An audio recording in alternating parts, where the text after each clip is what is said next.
All right, welcome. This is Ralston Valley High School Chemistry's AP Lectures series. We are looking next at Chapter 12, Lecture number 3, in which we discuss reaction mechanisms as part of our kinetics unit. Let's go ahead and get started.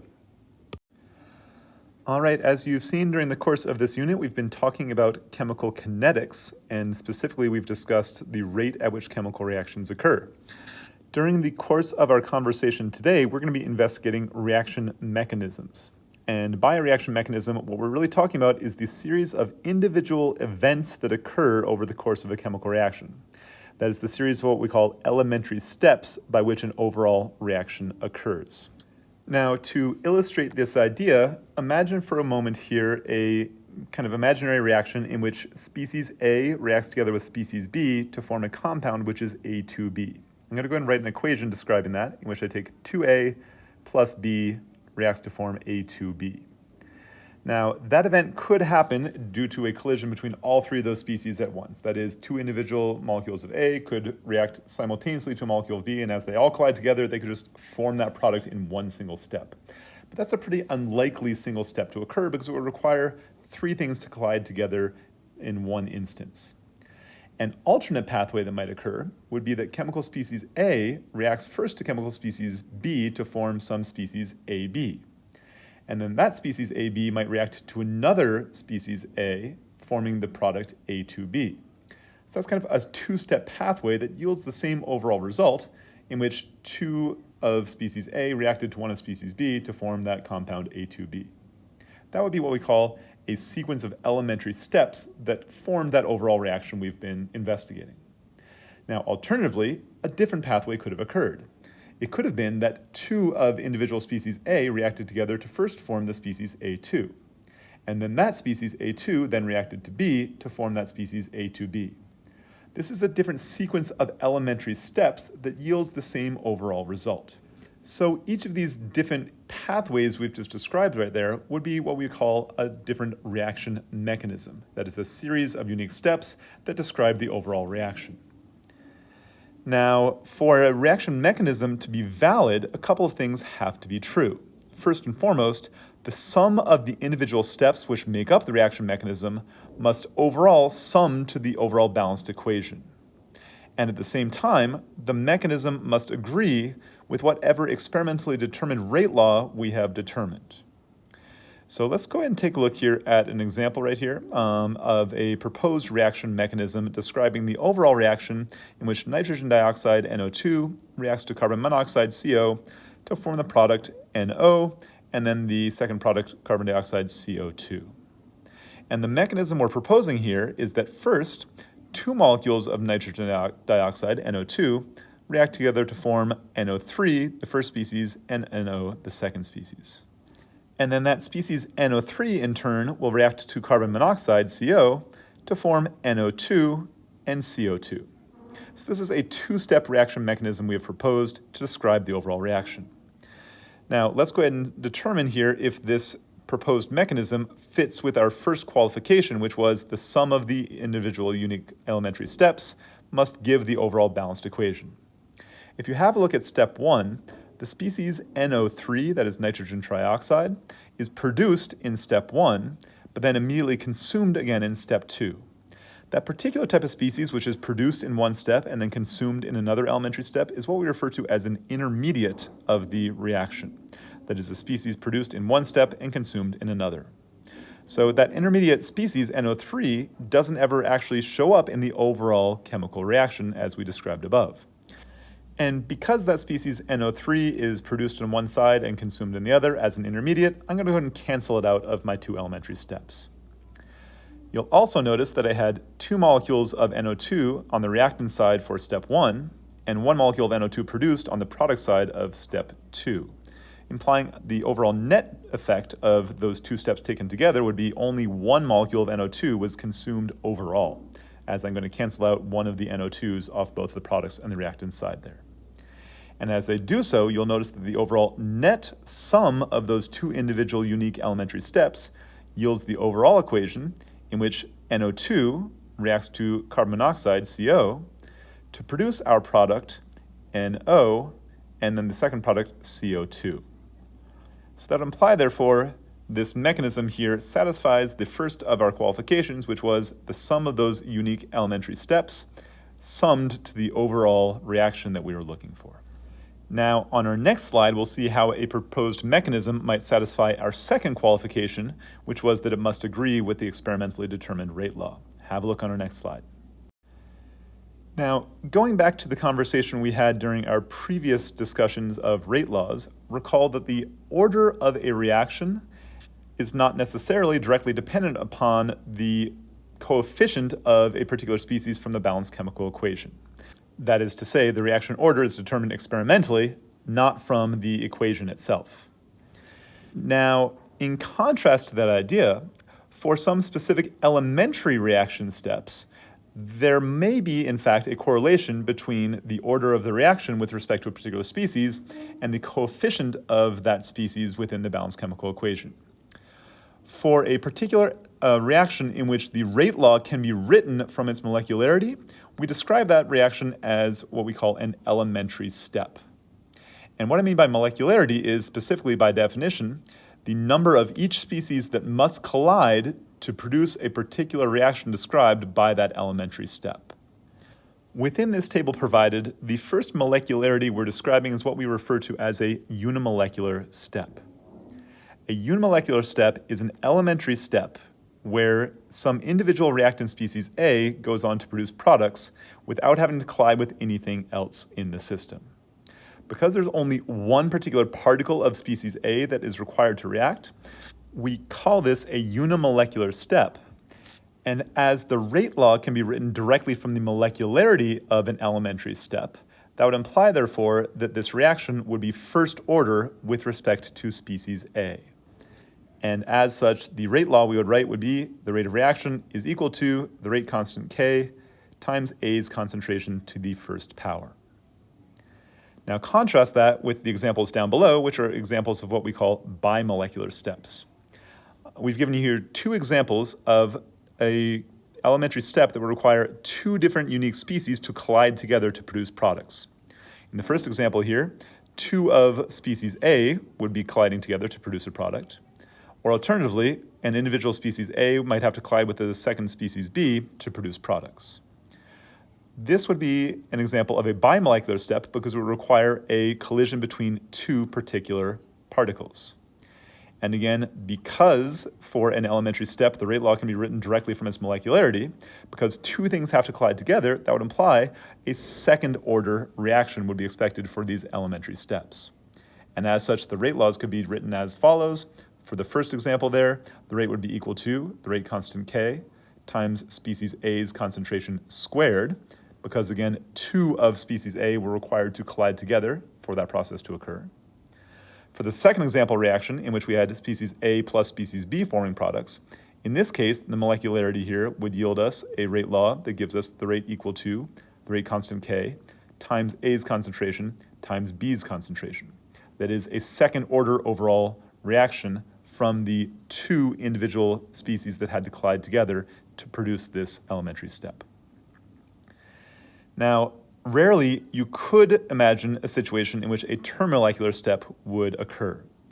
A termolecular step is an elementary step in which three individual species collide together to produce products.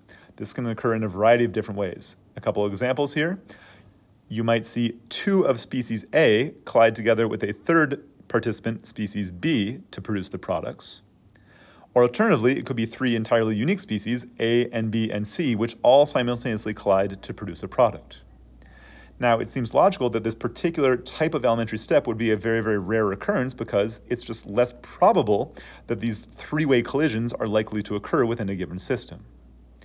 And again, because the molecularity of these individual elementary steps determines the rate law, for the first example here, the rate law would be written as the rate is equal to the constant K times A's concentration squared, again because two of species A have to collide together, times the concentration of species B, again for a third order overall reaction. Or conversely, for the second example in which A and B and C collided together to form products, the rate law would be written as rate equal to the constant K times the concentration of A times the concentration of B times the concentration of C. Now again, this ability to translate between the molecularity of a reaction and the rate law of that reaction is only valid for elementary steps. For more complicated overall reactions, which may be made up of multiple individual elementary steps occurring, the overall rate law does not therefore necessarily correlate to the coefficients from the balanced chemical equation of the overall reaction, because there might be invisible processes that we don't really ever see occurring that just might happen to involve intermediate species from the elementary steps along the way. All right, so with this idea that we can determine the rate law of a elementary step from the molecularity of that step, what we'd like to examine next is which of the individual elementary steps is the step that really determines how fast or slow a chemical reaction actually occurs. And to understand this idea, consider for a moment the process of doing your chemistry homework. There's a lot of individual things that have to take place in order for you to complete a AP chemistry assignment. Number one, you have to go through and find your pencil. You've got to sharpen your pencil. You've got to grab your calculator out of your backpack. You've got to crack open your chemistry textbook. And then you've got to do 17 different assigned problems. And then after you've done all those things, you also have to pack away and put away all of your stuff. Now, as it turns out, one of those individual events that occurs really determines the overall amount of time it's likely to take for you to do your chemistry homework. In comparison to all those little minute steps that take place along the way, the process of doing 17 different AP chemistry problems takes much, much more time overall than all the other steps combined. And therefore, that step would be what we consider the rate determining step.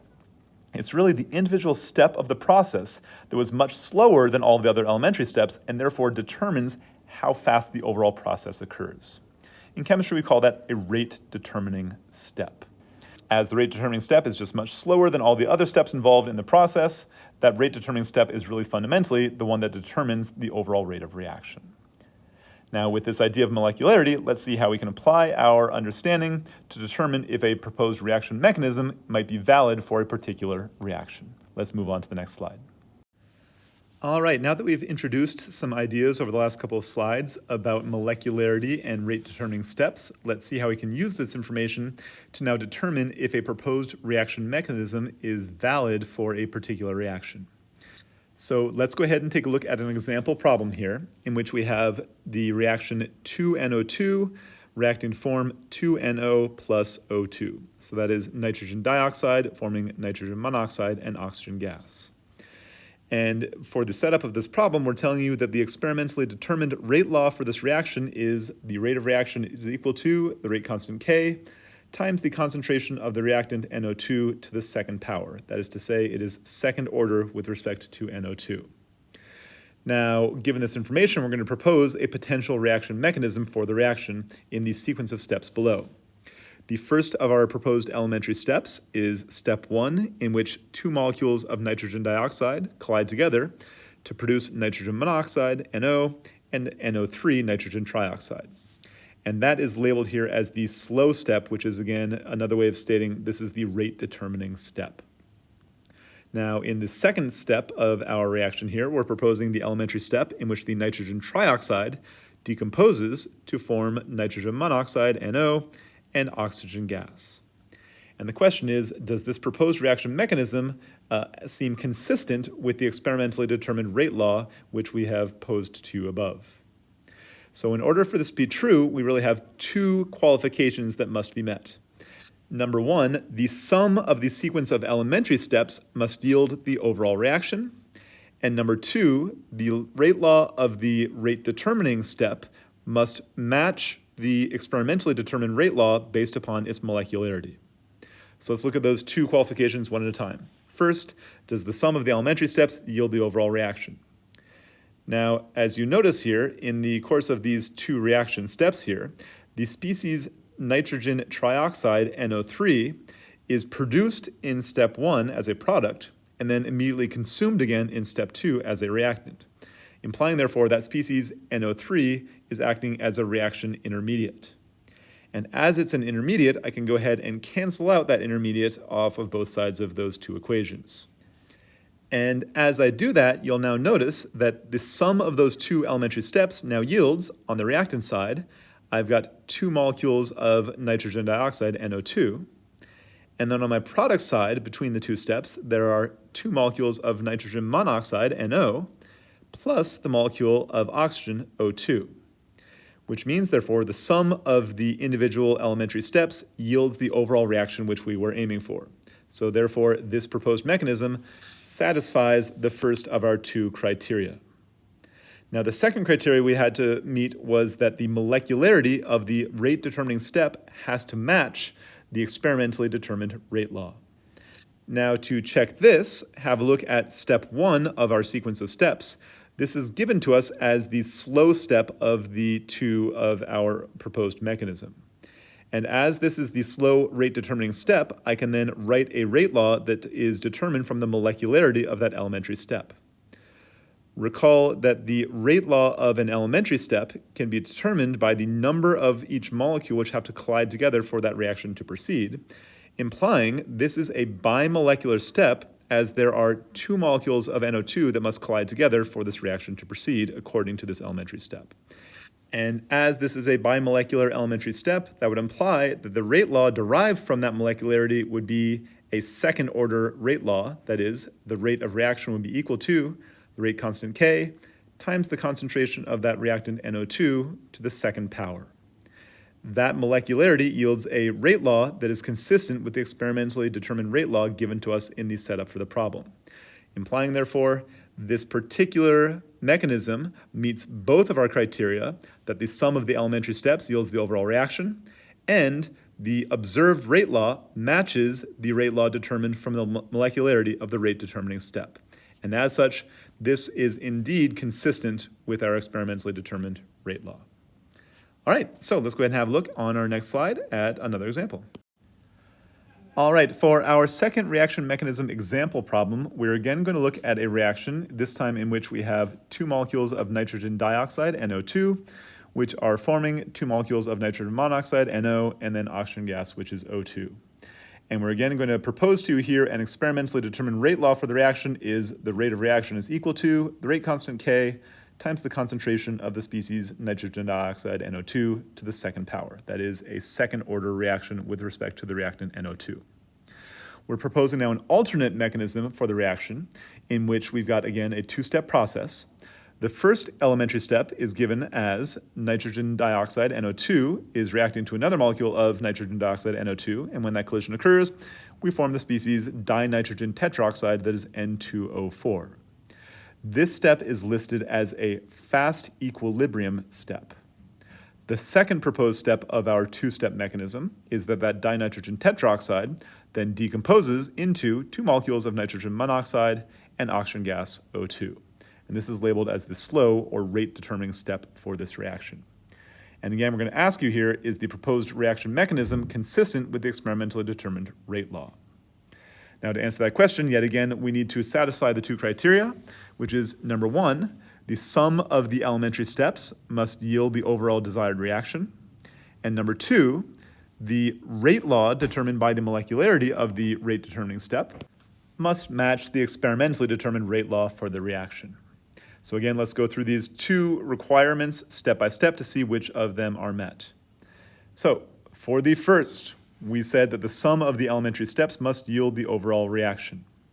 As we have a look here, the species dinitrogen tetroxide is produced as a product in step 1 and then immediately consumed as a reactant in step 2, implying again that species dinitrogen tetroxide, N2O4, is a reaction intermediate.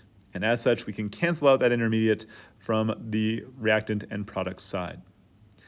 This yields, therefore, the overall sum of the reaction now would be 2 molecules of NO2 on our reactant side, reacting to form on our product side 2 molecules of NO and the molecule of O2.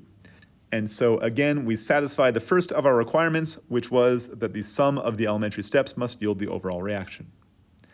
Now to check the second requirement, that is the molecularity of the rate-determining step must match the observed rate law, we now need to take into consideration that we're dealing with a slightly different system than we had on the previous example problem.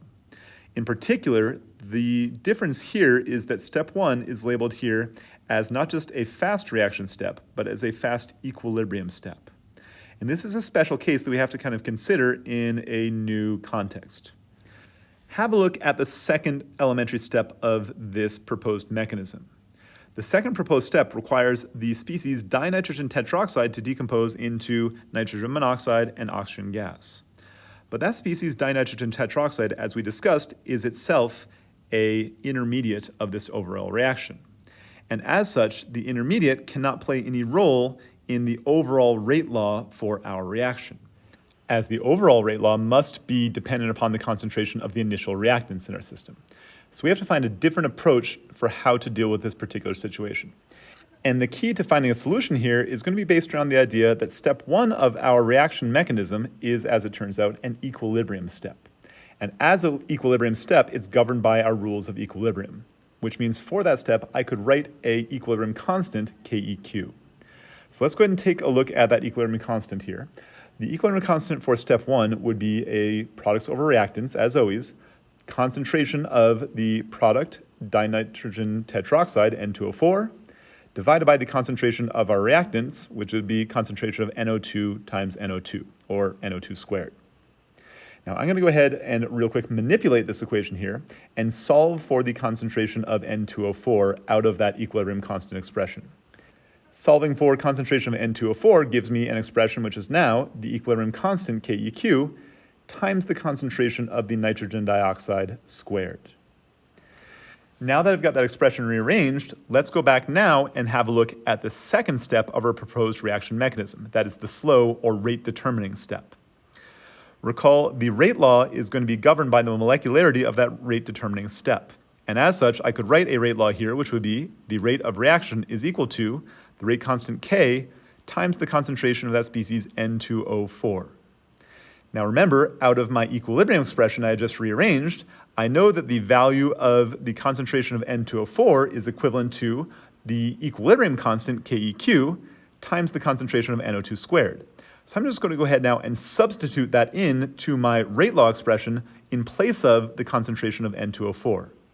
This gives me now a rate law of that slow rate determining step, which would be the rate constant K times the equilibrium constant, KEQ, times the concentration of NO2 squared. And remember, both the rate constant K and the equilibrium constant KEQ are exactly that is, they are constants. So really, fundamentally, this tells me that the rate of reaction is dependent upon some constant times the concentration of NO2 squared, which means essentially the rate of my rate determining step is dependent upon the concentration of the initial reactant species NO2 to the second power, which really tells me, therefore, this is a bimolecular step. And as such, that rate law determined from the molecularity of that rate determining step does indeed match the observed rate law determined experimentally for this particular reaction. And therefore, this mechanism that we've proposed is indeed consistent with the rate law that we have observed. All right, a little bit of a complication there, but we now understand here that we can essentially wrap those two steps together by making use of our understanding of how equilibrium chemistry works. So now that we've discussed the math behind rate laws and reaction mechanisms, let's have a look at a discussion of the molecular behaviors that will allow us to understand these rates of reaction on our final slide. All right, so on our last couple of slides, we've had a look at how we can propose a reaction mechanism which may satisfy an observed rate law for a particular reaction. Now, it's important to note here that just because a reaction mechanism is consistent with an observed rate law does not imply, in fact, that's what's actually happening in the molecular level scale. That is to say, we can kind of disprove if a reaction mechanism is possible, but we can't prove definitively that that, in fact, is what's happening on the molecular level. To understand what's happening on a molecular level, we need to have a conversation around what we refer to as the collision model of chemical reactions. The key idea proposed by the collision model is that not every collision between reactants will result in the successful formation of products. In order for a successful reaction to occur, a couple of things must be true. Number one, the collision between those reactant species must have sufficient energy to allow it to overcome the activation energy barrier to that particular reaction. You can kind of imagine this as if we were imagining our reaction profile graph that we've described down here as being, again, like a hill around which two soccer players are passing it back and forth a soccer ball. If the soccer player on the left side of our hill does not kick the ball with sufficient energy to get it up and over the hill, that soccer ball will not proceed from that hill down the other side towards the other soccer player. Only kicks with sufficient energy will get the ball up and over the hill. The same idea has to be true for a chemical reaction. Only collisions with sufficient energy to get the system up to that point, which we've labeled here on our diagram as point W, will allow the reaction to spontaneously proceed past that point. Recalling again that point W is what we referred to as the point of the activated complex of our system.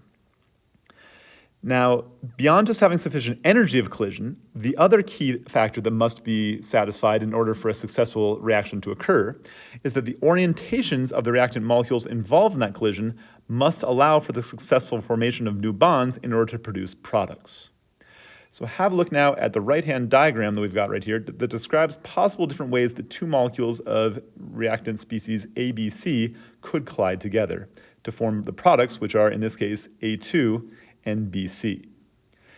In the first diagram we have here, we have the two reactants ABC colliding together in such a way that lines up each of the corresponding components of that molecule, A, B, and C, with their same corresponding component in the second molecule. And as such, you'll see essentially that we've lined these things up in such a way that the formation of new bonds is possible. Part A of each molecule lines up such that we can form the product A2 as a new bond forms between those two species. And then again, those two individual chunks of the original molecules, BC, can then fly off on their own in different directions. So this would be an orientation of these particular molecules during a collision that would allow for the successful formation of products. Alternatively, if those two molecules collided end on end, in which the part of the molecule that's colliding here is the part A of the molecule labeled, that would imply, again, a successful orientation because, again, if part A of one molecule collides with part A of the other, we could then successfully form a bond between those two, forming the diatomic species A2, and then again sending those species B and C off in other directions. But in the third of our proposed diagrammed models here, is we show this third proposed diagram here where these species collide such that part C of each molecule collide together. We're not trying to form a diatomic species C2, which means the orientation of these molecules is not such that it would lead to a successful collision between the species, allowing the A chunk of each molecule to get close enough to form a bond between them. And as such, even if these two molecules collide in this particular orientation, no matter how large the kinetic energy involved in the collision, the geometry of that collision is essentially going to prevent a successful reaction from occurring. So again, we have to have both sufficient energy to overcome the activation energy barrier, and number two, the orientation of the molecules must be such that the collision results in a successful formation of products. Now, there is no quantitative aspect of the collision model that you are these days required to understand for the AP Chemistry test. So really a more qualitative understanding of this process is what is required for you to successfully answer the questions. So again, the key idea here, we're trying to satisfy the two criteria. The collision has to have sufficient energy to overcome the activation energy barrier. And part two, the orientation of the reactant molecules must allow for the successful formation of new bonds. Now, even a qualitative understanding of the collision model will allow us to explain some key observed ideas from the natural world around us. One of them is that endothermic processes in nature tend to be much more rare than exothermic processes. And we can understand that, again, from collision model, due to the fact that an endothermic process in general will have a much higher activation energy barrier than the corresponding exothermic process.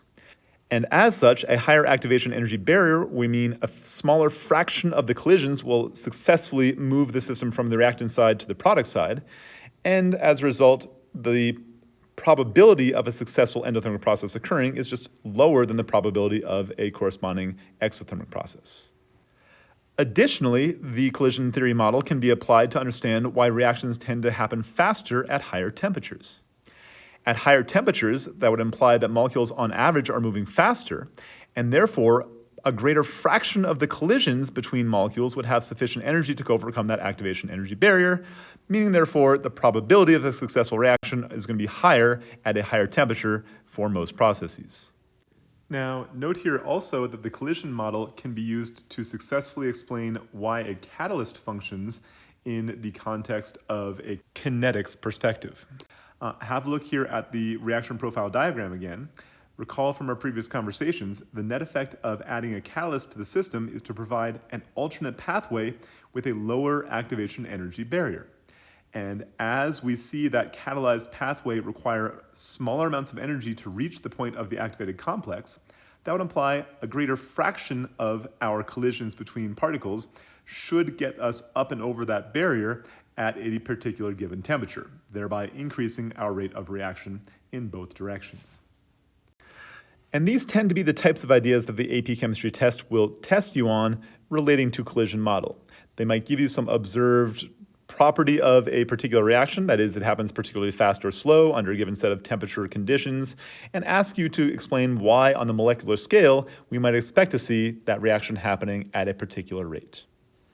But again, beyond that, the AP test no longer requires a quantitative understanding of this particular concept. All right, so that is it for our discussion of kinetics and the collision model and reaction mechanisms. Thanks for listening. We'll see you in the next lecture.